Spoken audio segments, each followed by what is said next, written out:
Time now for Grilling Ken. Let's get to your questions. The first one comes from Adam Moss, who asks, will the Giants finally land the superstar they desperately need?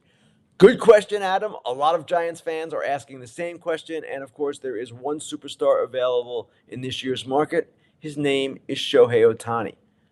I don't see the Giants as a favorite to get Ohtani.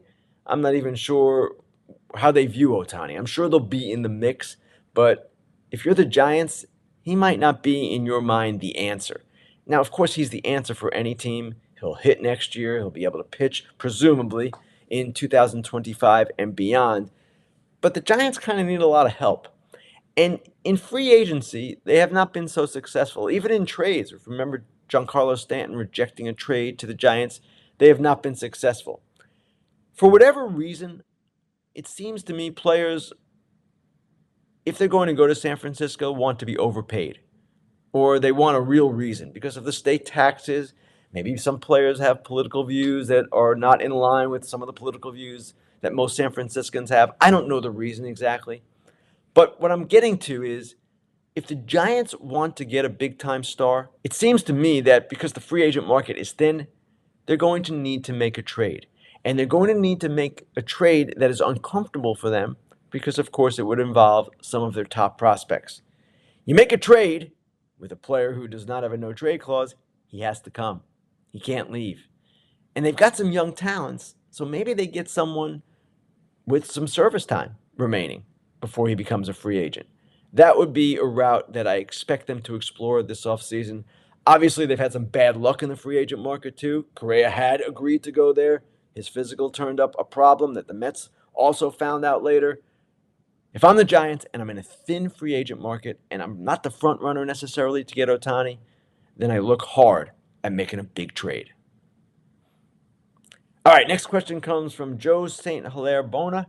He says, you hit the new market inefficiency, going for it and trying to win. Can you please expand on why competitiveness and investment in winning baseball has been replaced with efficiency and value? Joe, I do not have all day, but you hit on something very important here. And the Athletics' Cody Stavenhagen made this great point the other day about how the Rangers are taking advantage of the new market inefficiency. And the new market inefficiency is going for it. It's trying to win the World Series right now. Not sustainability, not taking 5 years and trying to make the playoffs every year and seeing if we get lucky. No. Teams like the Rangers and the Phillies are going for it. They've made that very clear with their spending, with their approach, with everything that they've done in recent years. Now, it could bite them long term. It kind of bit the Red Sox in Boston after Dave Dombrowski left. I get it. And maybe the Rangers will have the same kinds of issues that arise. But if you get a World Series out of it, well, kind of is worth it. I think Boston likes the fact that they won the 2018 World Series with Dave Dombrowski as their general manager. I would imagine Texas Ranger fans like what their franchise is doing right now. There's nothing guaranteed for the ALCS still, and certainly nothing guaranteed as far as a World Series victory. But all this talk of sustainability, it drives fans a little nuts. This is an entertainment business. The idea is to win. Next question. It comes from Little Boo Attorney at Law. All right, whatever that means.